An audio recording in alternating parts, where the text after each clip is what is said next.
Hi, we are here to talk about the Trump administration's attack on LGBTQ civil rights and the defunding of assistance programs that primarily focus on families and children's. First, I'm going to get into the LGBTQ plus side of things. As a gay man, this is an extremely important topic to me.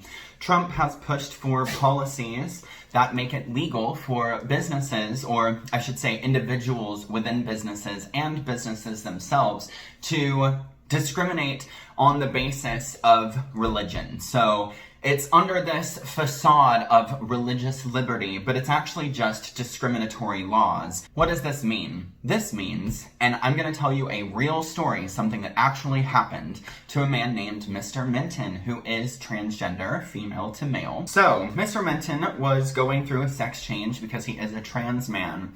And as part of the sex change, he needed to have a hysterectomy.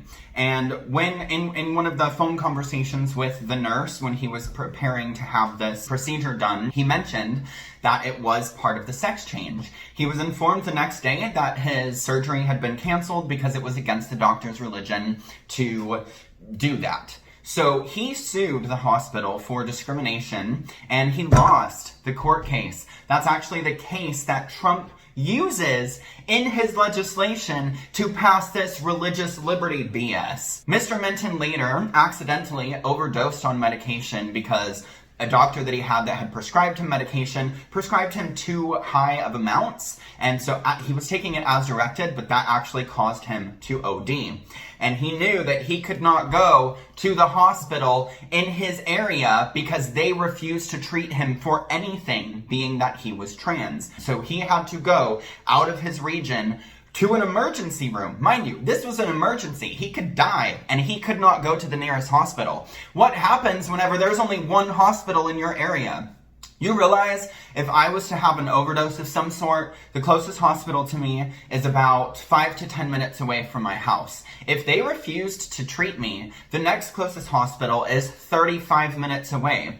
In that 35-minute time period, I could die, especially in the case of an overdose. So what happens when you have a trans person or a gay person overdose on something and need to be treated and the doctors say no? Trans people right now in the United States are literally dying. While courts are trying to block it, it's not working everywhere. People are dying because of this. People will continue to die because of this. Your religious liberty does not include murder. And you might not define that as murder, but I do. Whenever you have a life-saving pill in your hand and you've got two people and you can say, I'll give it to you because I support your lifestyle, you can die. That is murder. What else does this mean? This means that if a gay couple goes to a restaurant, the restaurant owner can kick them out for being gay. Under the guise of religious liberty, it's against my religion to treat people like that. It's against my religion to serve people like that. Well, let me tell you something. Your religious liberties end whenever they infringe upon the civil rights of another person. Do you understand what that means? That means if it's part of your religion to sacrifice a newborn baby under the blood moon, you don't get to do it because that hurts somebody. If you are a business owner and you don't want to serve people who believe, look, or feel differently than you, don't be a business owner. If you are a doctor and you don't feel that you should have to treat patients who are different than you, don't become a doctor. It is not your right to discriminate against somebody else. And for anyone with the argument, oh, well, if it's against their religion, we can't make them do it, blah, blah, blah. Nobody made you become a doctor. Nobody made you open up a cake restaurant, I don't know what you call it, a cake shop. These arguments are the same exact arguments that were used whenever civil rights groups were trying to end segregation. Religious people said that it is their religious belief that they should not have to treat black people. It is their religious belief that they should not have to serve black people. And guess what? That is discrimination. For if a black person comes into your restaurant and you say, you are not allowed to be here because you're black and that's against my religion, you understand that that's discrimination, right? So what changes whenever that person is a gay person or a trans person or a lesbian? Why does that suddenly change? Why is that now suddenly your religious liberty to be able to discriminate against somebody? It's not a liberty that you should have. Again, whenever your religious liberty infringes upon the civil rights of another human being, you don't get that liberty. I'm going to let AOC say this because she says it far, far, far better than I ever could. So I'm going to let her take it and then I'll be back afterward. I'm struggling whether I respond or launch into this question as a legislator or from the perspective of a woman of faith, because I cannot, it's very difficult to sit here and listen to arguments in the long history of this country of using scripture and weaponizing and abusing scripture to justify bigotry. White supremacists have done it. Those who justified slavery did it. Those who fought against integration did it. And we're seeing it today. And sometimes, especially in this body, I feel as though if Christ himself walked through these doors and said what he said thousands of years ago, that we should love our neighbor and our enemy, that we should welcome the stranger, fight for the least of us, that it is easier for a rich man, it's easier for a camel to go through the eye of a needle than for a rich man to get into a kingdom of heaven, he would be maligned as a radical and rejected from these doors. And I know, and it is part of my faith, that all people are holy and all people are sacred, unconditionally. And that is what makes faith sometimes, that's what prompts us to transform, because it is unconditional. It's not about that it is up to us to love parts of people. We love all people. There is nothing holy about rejecting medical care of people, no matter who they are on the grounds of what their identity is. There is nothing holy about turning someone away from a hospital. There's nothing holy about rejecting a child from a family. There's nothing holy about writing discrimination into the law. And I am tired of communities of faith being weaponized and being mischaracterized because the only time religious freedom is invoked is in the name of bigotry and discrimination. I'm tired of it. My faith commands me to treat Mr. Minton as holy because he is sacred, because his life is sacred, because you are not to be denied anything that I am entitled to, that we are equal in the eyes of the law, and we are equal in my faith in the eyes of the world. And so I just have to get that out ahead of time, because it is deeply disturbing, not just what is happening here, but what this administration is advancing is the idea that religion and faith is about exclusion. It is not up to us.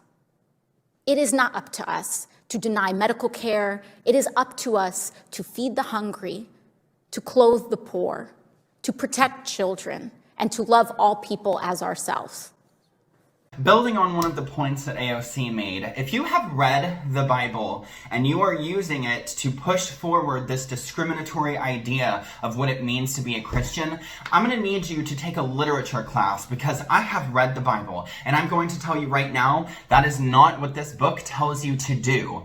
First off, do you know what happens in the Bible to cities and towns and countries of people who oppress others? Do you know what happens in the Bible? God destroys their villages, their towns, their countries. That is in the Bible, all throughout the story. It is God destroying cultures of people who oppress others. You know what else the Bible says? To love thy neighbor. That is our number one commandment, to love each other, to realize that we are all in this together and that we are all one. This message especially goes to the people who run adoption agencies and foster care agencies when, guess what? This is oftentimes 90% tax funded, yet you have these Christian organizations running these adoption agencies saying that gay and lesbian and trans couples can't adopt. So what happens to that kid? They are raised in the foster system on taxpayer money. Mind you, gay and trans and lesbians, we pay taxes too. So you're taking not just everyone else's money, but our money to discriminate against us, to raise these children in a foster system instead of giving them an LGBT plus family. Guess what? LGBTQ people are 7 times more likely to adopt a child that straight couples will not, because straight couples usually have this idea of their perfect baby that they need to have. Whereas LGBTQ families just want to have a family. They are willing to take the children who don't have another option, who aren't going to be adopted. So all you're doing is discriminating against the children. You are giving them a harder life. Not to mention, LGBTQ kids who are in the foster care system often go through conversion therapy, because the majority of conversion therapy in the United States is, guess what? Funded by, sorry, I'm getting a little riled up here. It's funded by these foster care systems and these adoption agencies. These religious groups are using taxpayer money to fund gay conversion therapy. And guess what? That doesn't work. It's already a proven fact that you cannot ungay somebody. So that's where our tax money is going, to these discriminatory jerks who are using a book they clearly don't understand to move forward and push forward a message that isn't even in it. What? How are people not outraged by this? How are people not hands down outraged by this? You should be. It is up to us to feed the hungry, to clothe the poor, to protect children, and to love all people as ourselves. We're going to move on to the second point of this video, which is about Trump taking away the funding for a lot of systems like WIC and SNAP, and about how he is changing the way the poverty line is drawn, right? So here's how the poverty line currently works. So back in the 1950s, that's right, back in the 1950s, they came up with this base cost of living, which included, rent, food, or like your house payment, whatever it was. But you have to remember, the lifestyle in the 1950s is a lot different. So they took that number from the 1950s and they just increased it over time, continuously, at the rate of inflation. Mind you, between 2010 to 2020, the rate of inflation is 17%, whereas the cost of rent between 2010 and 2020 has gone up by 35%.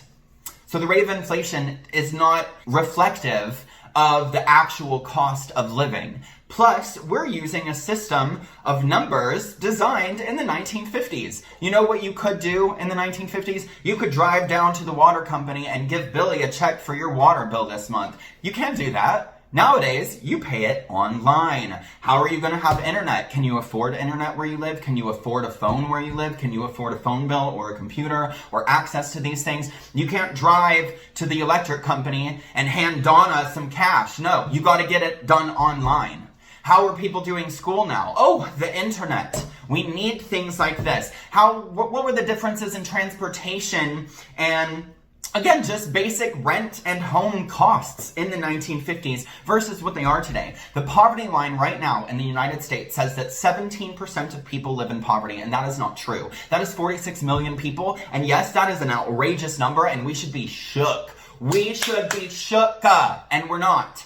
Because the real number is way higher. Because again, these old numbers are not accounting for the cost of living today and what it means to be an American in our current 2020 society. We are using numbers from 70 years ago, raised by inflation rates that again are not reflective of the actual cost of living today. Trump wants to change the way this poverty line is drawn. Instead of these old numbers that we're using, he wants to change it to the basic cost of food, versus the basic wages in the US. Correct me if I'm wrong on this, because I watched a lot about this, a lot of congressional hearings, and that's my current understanding of it, which would automatically lower the poverty rate in the US from 17%, which is already too low a number, to 14%. Yeah. And he continuously tells people that under his administration, more and more people are employed, more and more people are off of unemployment and off of these food benefits like SNAP and WIC. That's not true. They were not lifted off of these. Those are the words of AOC that I love. They have not been lifted off of these benefits. They have not been given opportunities to get off of them. They were kicked off of them. They haven't been given more opportunities. They didn't do better or make more money. They were kicked off of these assistance programs. They were kicked off of them. Do you understand that? He is trying to completely shift the system to make it look like he is helping people, and he is not helping anybody right now except for big businesses, just like they all always do. Do you know that the majority of beneficiaries of programs like SNAP are families with children?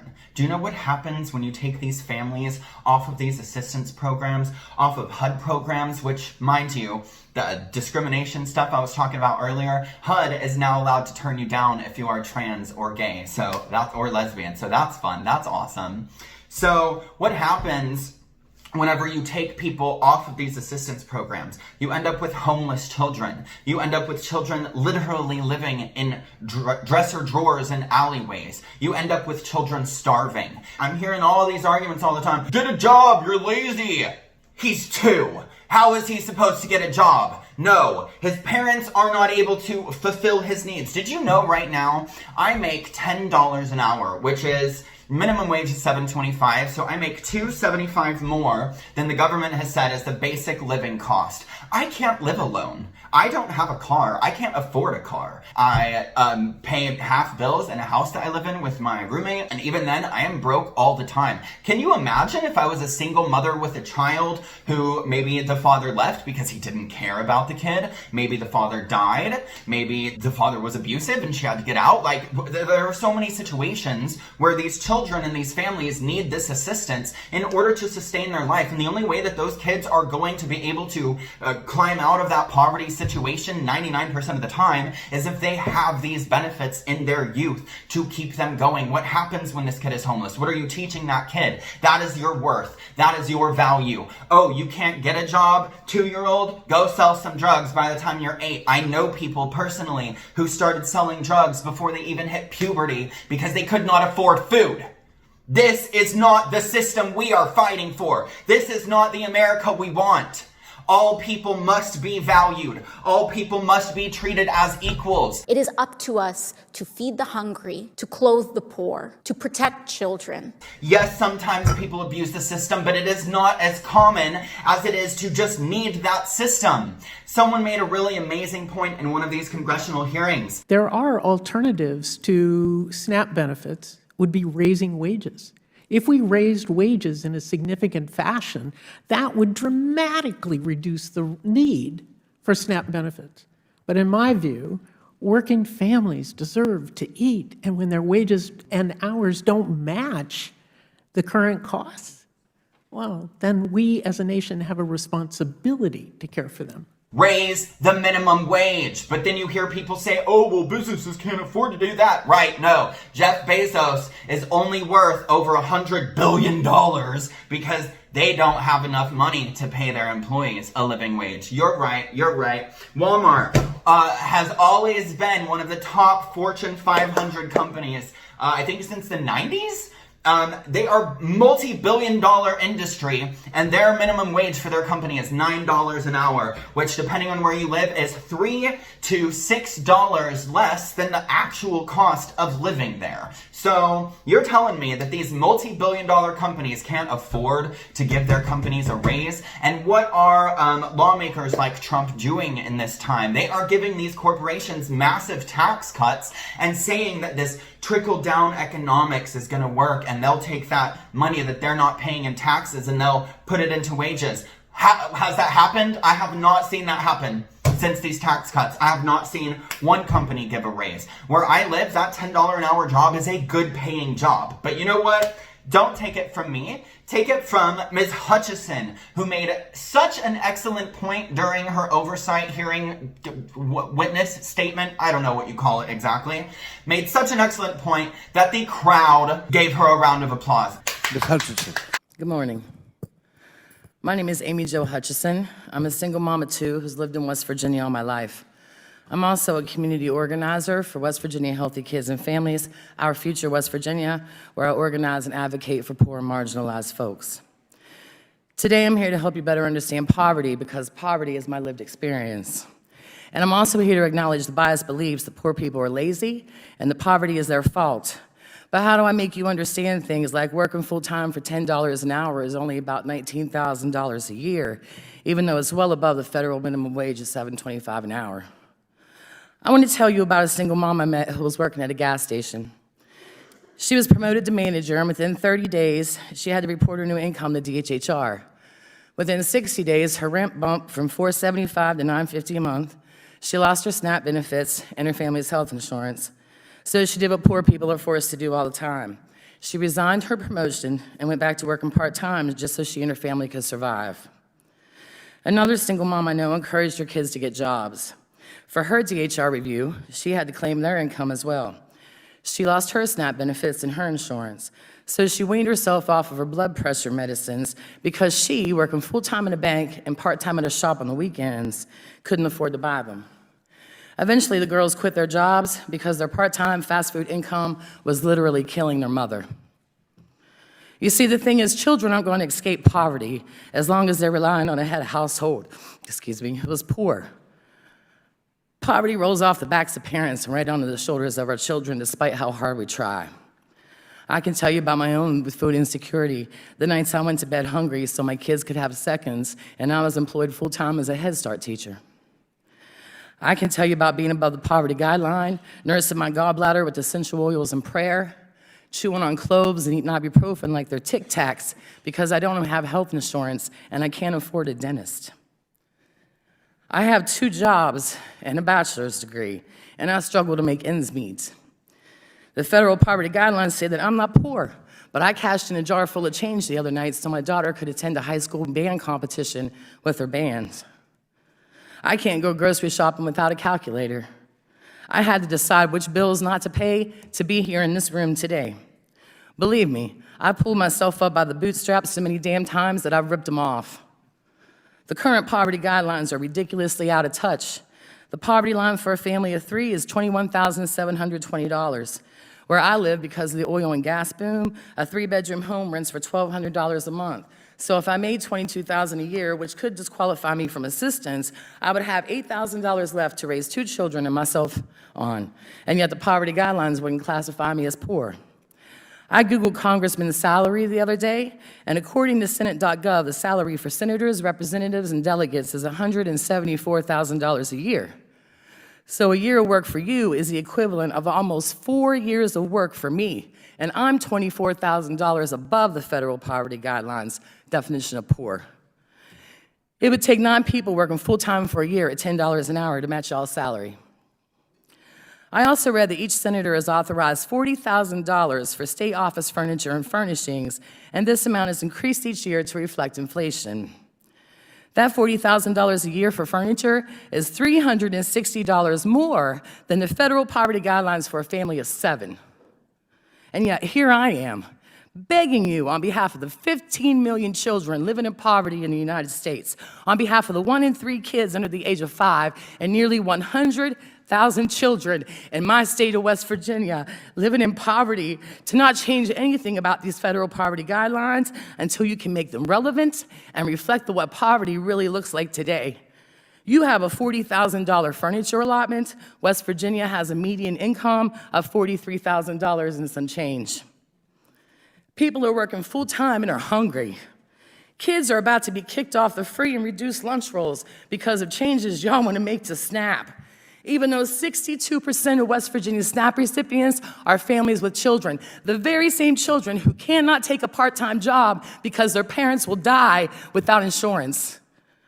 People are working full-time in this country for very little money.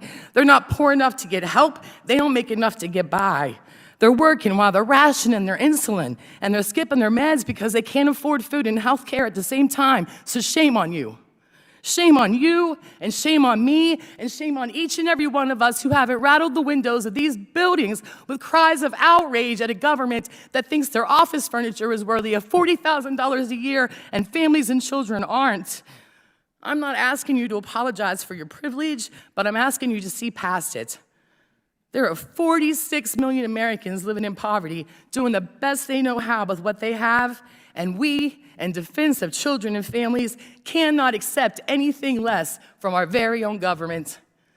Thank you. Thank you, Ms. Hutchison. Thank you.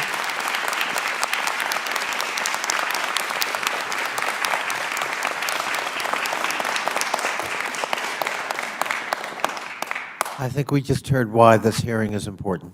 Here's the deal. I have noticed in my life, from family, conversations with people online, friends, a lot of the people who are not supporting the changes that people like Alexandria Ocasio-Cortez fight for are actually the people who need them the most because of the rhetoric from the Republican side of things. And I'm not saying, oh, Republicans are all bad, Democrats are all amazing. No, there are people on both sides of the aisle that are extremely flawed, that are taking money from big businesses to pass laws that are not for the people. It is just so they can line their own wallets. I understand that a lot of this is very confusing, but you need to know what you are fighting for and who you are fighting for. You need to know what side is the good side and what side is the bad side, with the understanding that nothing is perfect. Allow lawmakers to actually make laws that benefit human beings and see where it goes. If it fails,